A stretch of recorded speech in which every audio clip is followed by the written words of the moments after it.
The restaurant's warm light shimmered against the cold glass panes, but inside, Elena Cruz felt nothing but dread. She straightened the blazer draped over her lap, the only thing she had control over now that her legs no longer obeyed her. The wheelchair beneath her felt heavier than ever. Her assistant had insisted this blind date would be good for her. Just talk. Just smile. You deserve happiness, she'd said. Happiness? Elena almost scoffed. She was a 32-year-old CEO who had lost her mobility in a crash that still haunted her every night. Dating felt like a distant universe. She waited, 10 minutes, 15, 20. People stared. Whispered. She's the CEO who became disabled. I heard her fiancé left her. Poor thing. Elena kept her chin high, though inside, she was crumbling. Then the door opened. And in walked the wrong man. A man in a worn jacket, dark jeans stained with engine grease, and boots that had clearly seen better days. His messy hair fell over warm, tired eyes. He scanned the room, confusion flickering across his face. He approached her table. Elena, he asked softly. Her heart dropped. You're my date. He winced. I know. I'm sorry. I think there was a mistake. My sister set this up. She said someone needed company tonight. I didn't realize. His gaze fell to her wheelchair, and not with pity, but with simple awareness. She braced for the usual look, sympathy mixed with discomfort. But it never came. Instead, he smiled, a genuine, crooked smile that warmed something inside her. I'm Marco. Elena blinked. You're a mechanic. He nodded. Not a fancy one. Just a small garage. But I fix things. Mostly cars. Sometimes lives, when I can. She stared at him. No one talked to her like this. No careful phrasing. No tiptoeing. He didn't seem intimidated by her last name or her company's empire. If anything, he looked more nervous about his grease-stained jacket than her billion-dollar status. He chuckled awkwardly. I can leave if you want. I look like I walked in from the wrong movie. Something unexpected fluttered in her chest. Sit, she said. They talked. Not about her company. Not about his paycheck. Not about her accident. They talked about things she hadn't touched in months, favorite foods, childhood memories, music she used to love before silence became easier than feeling. Marco told her about his mother's old car that always broke down and how fixing it taught him patience. He spoke with honesty instead of ambition, something rare in her world. And for the first time in 3 years, Elena laughed. A small, unsure laugh at first. Then another. Soon, she felt her chest loosen, as if someone had opened a window inside her heart. Marco watched her carefully. Not her chair. Not her legs. Her. Your smile, he said quietly, is beautiful. The compliment hit her harder than she expected. She looked away, suddenly shy. No one had said that since before the accident. When the evening ended, the challenge she feared most approached, the part where people realized she couldn't walk. Marco didn't hesitate. He positioned himself beside her wheelchair without fuss. May I? She nodded. He didn't push too fast or too slow, just enough to match the rhythm of her breath. He didn't ask if she needed help. He simply offered it, like breathing. Outside, the night air felt lighter than she remembered. Thank you, she whispered. For not treating me like I'm broken. Marco stepped in front of her, leaning slightly, making sure she met his eyes. You're not broken. You're rebuilding. There's a difference. Her throat tightened. No one had ever said it like that. Over the following days, they texted. Then called. Then met again. Of course, they faced challenges. Elena feared being a burden. Marco feared not being enough. Her board questioned the image of the company. His friends whispered that he was chasing someone out of his league. She cried once, asking him, why stay? I can't walk, and you deserve someone whole. He gently crouched before her, wiping her tears.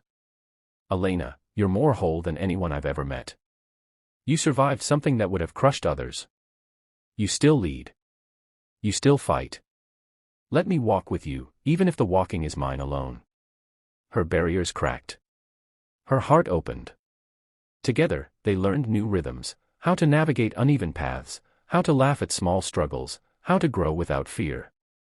Marco even convinced her to return to her physical therapy, saying, "Not for me. For you. For your strength." And slowly, painfully, beautifully, she began to move her toes again. Months later, on a quiet morning, Elena wheeled into Marco's garage. He turned, covered in grease, smiling the crooked smile that changed her life. "I have something to show you," she said. He approached. Elena placed her hands on the edge of her chair. Her arms shook. Her breath trembled. Marco froze, eyes widening. Slowly, painfully, she pushed upward.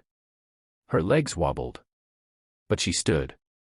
"I wanted the first person I stand for," she whispered, tears streaming, "to be the one who made me believe I still could." He cupped her face with trembling hands.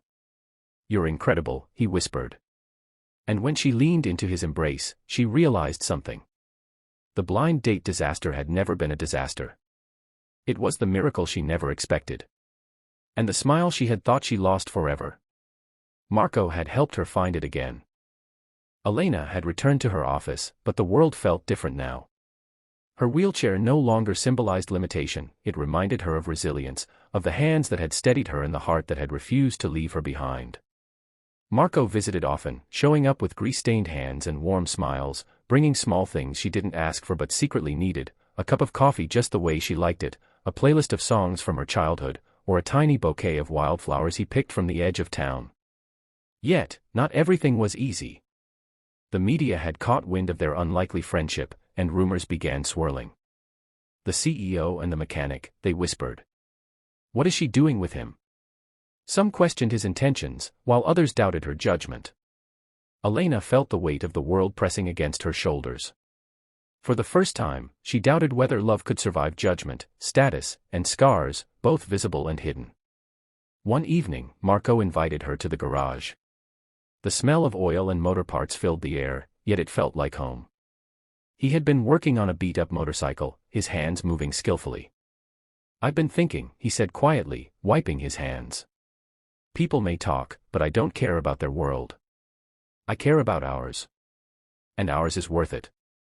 Elena studied him, the sincerity in his eyes cutting through her fear. "It's not just the world," she whispered. "It's me. I'm afraid that even if I can walk again, I might never be enough." Marco smiled softly. "Elena, you've already survived more than most people ever will. You're strong, smart, brave, and you deserve happiness without fear. Let me help carry that fear for you." It was that night she realized love isn't about perfection. It's about trust, patience, and walking together, even if one of you needs a wheelchair. Weeks turned into months. Elena's therapy progressed faster, powered by the emotional strength Marco gave her.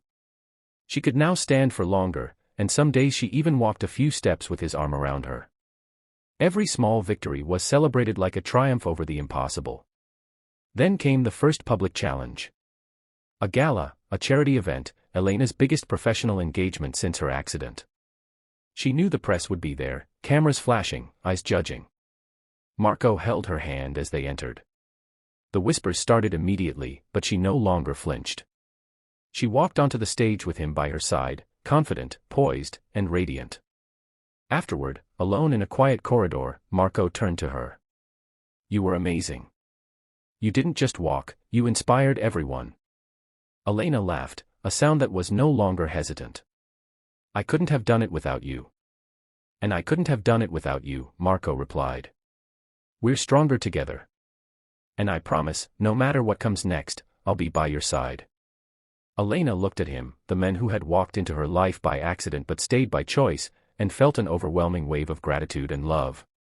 For the first time since her accident, she felt truly whole. Because sometimes, a blind date isn't a disaster, it's the beginning of a life you never imagined but always needed. The morning sun filtered through the floor-to-ceiling windows of Elena's penthouse, painting the room in gold. She was seated at her desk, reviewing reports, but her mind kept drifting to the life she was building outside the office walls. Marco had become more than a visitor, he was part of her world now. His small garage, once a symbol of struggle, had become their secret haven. There, surrounded by engines and the smell of oil, they laughed, shared dreams, and planned a future neither had imagined possible. But life wasn't done testing them. One morning, as they walked along the park near her building, Elena's legs wobbled unexpectedly. Panic surged, and for a moment, she froze. I can't, she whispered, fear rising.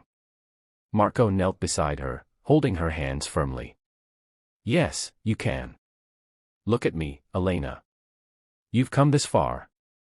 Every step, every struggle, you've faced it all. I'll be right here. You'll walk this too. Tears blurred her vision, not from weakness, but from relief. She had come to realize that walking again wasn't just physical, it was about courage, about letting someone love you even when you felt incomplete.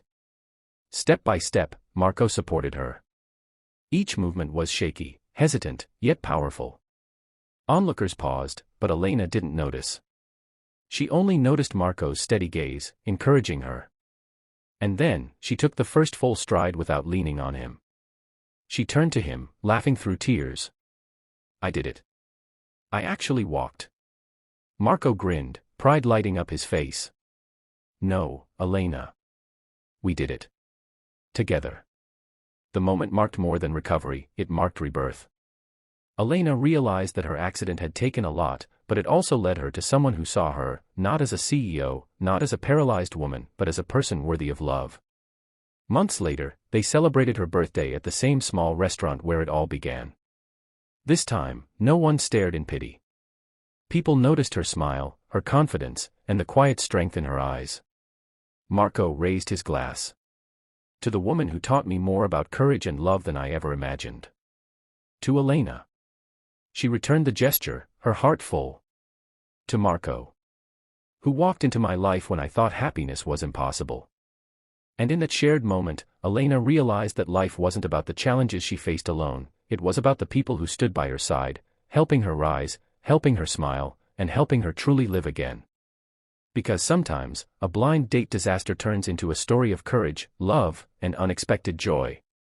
And sometimes, the person who seems the least likely to be your hero turns out to be the one who changes your life forever.